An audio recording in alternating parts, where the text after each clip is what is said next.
നമസ്കാരം. മലയാളി വാർത്തയിലേക്ക് സ്വാഗതം. ശശി തരൂർ എംപിയുടെ PA സ്വർണ്ണക്കടത്ത് കേസിൽ അറസ്റ്റിലായിരിക്കുകയാണ്. ഇപ്പോൾ ഈ വിഷയത്തിൽ വിമർശനവുമായി കേന്ദ്രമന്ത്രി രാജീവ് ചന്ദ്രശേഖർ രംഗത്ത് വന്നിരിക്കുകയാണ്. കോൺഗ്രസ് CPIM സ്വർണ്ണക്കടത്ത് സഖ്യമെന്ന് കേന്ദ്രമന്ത്രി രാജീവ് ചന്ദ്രശേഖർ വിമർശിച്ചു. ലോക്സഭാ തിരഞ്ഞെടുപ്പിൽ തിരുവനന്തപുരത്ത് നിന്ന് ശശി തരൂരിന്റെ എതിർ സ്ഥാനാർത്ഥി കൂടിയാണ് രാജീവ് ചന്ദ്രശേഖർ എന്നതാണ് ശ്രദ്ധേയമായ കാര്യം. ആദ്യം സ്വർണ്ണക്കടത്തിൽ മുഖ്യമന്ത്രി ഉൾപ്പെട്ടു. ഇപ്പോൾ കോൺഗ്രസ് എംപിയുടെ സഹായി സ്വർണ്ണക്കള്ളക്കടത്തിന് പിടിയിലായി. CPIM-ഉം കോൺഗ്രസും രണ്ടും ഇന്ത്യൻ സഖ്യ പങ്കാളികളാണ്. ഇവർ സ്വർണ്ണക്കള്ളക്കടത്തുകാരുടെ കൂട്ടുകെട്ടാണ് എന്നാണ് രാജീവ് ചന്ദ്രശേഖർ X പ്ലാറ്റ്ഫോമിലൂടെ വിമർശിച്ചിരിക്കുന്നത്. ദുബായിൽ നിന്ന് സ്വർണം കടത്താൻ ശ്രമിക്കുന്നതിനിടെ കോൺഗ്രസ് നേതാവ് ശശി തരൂരിന്റെ പേഴ്സണൽ അസിസ്റ്റന്റിനെ അറസ്റ്റ് ചെയ്യുകയായിരുന്നു കസ്റ്റംസ് ഉദ്യോഗസ്ഥർ.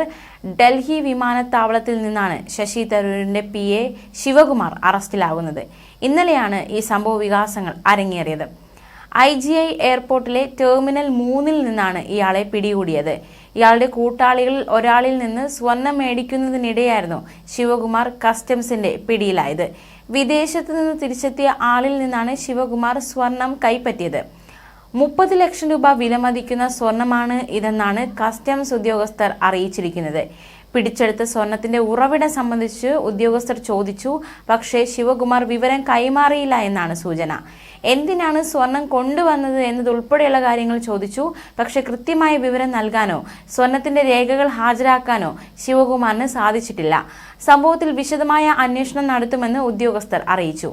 നിലവിൽ കസ്റ്റംസ് ഉദ്യോഗസ്ഥർ ശിവകുമാറിനെ ചോദ്യം ചെയ്യുകയാണ്. ഡൽഹി അന്താരാഷ്ട്ര വിമാനത്താവളത്തിലെ കസ്റ്റംസ് ഉദ്യോഗസ്ഥരാണ് സ്വർണ്ണക്കടത്തുമായി ബന്ധപ്പെട്ട് 2 പേരെ അറസ്റ്റ് ചെയ്തത്. ഏകദേശം 500 ഗ്രാം സ്വർണമാണ് ഇയാളുടെ കയ്യിൽ നിന്നും പിടിച്ചെടുത്തിരിക്കുന്നതെന്നാണ് റിപ്പോർട്ടുകൾ സൂചിപ്പിക്കുന്നത്. ഏതായാലും ഒരു അന്താരാഷ്ട്ര യാത്രക്കാരിൽ നിന്ന് സ്വർണം വാങ്ങാൻ എത്തിയതായിരുന്നു ശിവകുമാർ എന്നുള്ളതാണ് ഏറ്റവും ഒടുവിലായി കിട്ടുന്ന റിപ്പോർട്ടുകൾ. കൂടുതൽ വിവരങ്ങൾ കസ്റ്റംസ് പുറത്തുവിട്ടിട്ടില്ല. ലോകമെമ്പാടുമുള്ള മലയാളികളുടെ അഭിമാനമായ വ്യക്തിയാണ് ഡോക്ടർ ശശി തരൂർ. ഗ്രന്ഥകർത്താവ്, പ്രഭാഷകൻ എന്നീ നിലകളിൽ പ്രശസ്തനായ തരൂർ കഴിഞ്ഞ 3 തവണയായി തുടർച്ചയായി തിരുവനന്തപുരം മണ്ഡലത്തിന്റെ MP-യാണ്. UN അണ്ടർ സെക്രട്ടറി, കേന്ദ്രമന്ത്രി എന്ന നിലകളിലും തരൂർ മുൻപ് പ്രവർത്തിച്ചിട്ടുണ്ട്.